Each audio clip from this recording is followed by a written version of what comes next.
Hello guys, welcome back to my channel. আজকে আপনাদেরকে আচার্য কিছু দেখাবো, তাই স্কিপ না করে সম্পূর্ণ ভিডিওতে চোখ রাখুন। শুরু থেকে দেখতে পাচ্ছেন, এই যে দেখুন, রসকফল মানে রক্তফল। কি পরিমাণ যে রক্তফল এখানে ধরেছে আর পেকেছে, না দেখলে শরম মিস করবেন। দেখুন, এই যে এখানে শুধু রসকফল আর রসকফল। এই যে দেখুন দেখুন পুরো গাছটাই হলো রসকফলে ভর্তি। দেখুন, এই যে দেখুন, এক কথায় অ্যামাজিং। এ ফলের প্রচুর পরিমাণ পুষ্টিগুণ রয়েছে। দেখুন, এই যে এই রসকফল মূলত কোনো গাছে ধরে না, এই রসকফল ধরে হলো লতায়। এই যে দেখুন, এই গাছে কি পরিমাণ যে ফল ধরেছে, কি পরিমাণ যে রসকফল ধরেছে, তা না দেখলে শরম মিস করবেন।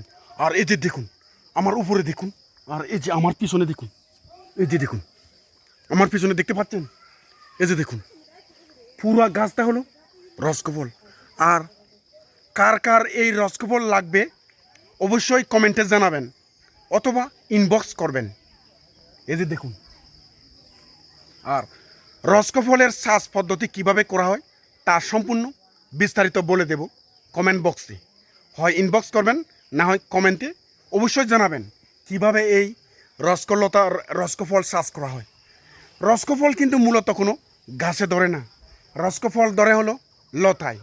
আর এই রসকফলের লতাগুলো আরেকটা মাধ্যম হয়ে বেঁচে থাকে, মানে কোনো গাছ, কোনো মাচাং, কোনো ছাউনি বা কোনো মাধ্যমের উপর অনেক বড় হয়।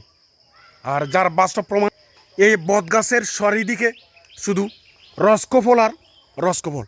এই যে দেখুন, এই যে দেখুন, এই যে দেখুন, এই যে পুরা এলাকা হলো রসকফলে ভর্তি। এই যে দেখুন, একবারে গাছের চূড়া থেকে মাটি পর্যন্ত।